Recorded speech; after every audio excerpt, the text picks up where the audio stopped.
If a padlock symbol or the word safe is displayed on your oven, or you can't open the door, it means the child lock function is activated, or a pyrolytic clean is taking place. If you are running a pyrolytic clean, the lock will automatically deactivate once the oven reaches a safe temperature. How to deactivate child locks will differ between models. Here we will show you how to deactivate it on an oven with a rotary dial, a touch display model and an oven with a command wheel.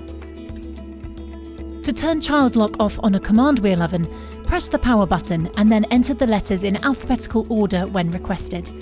This will allow you to operate the oven but not disable the function completely.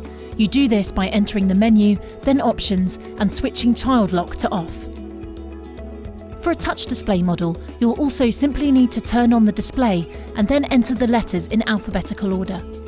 Or, for a model with a rotary dial, press and hold the clock and OK buttons at the same time for around 2 seconds until the lock symbol disappears from the display. If you want to activate the function, you also press these buttons.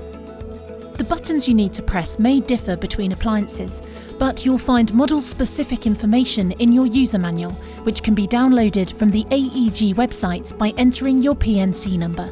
You'll find your PNC number located here. If you need any more help or advice, our consumer care team will be happy to help.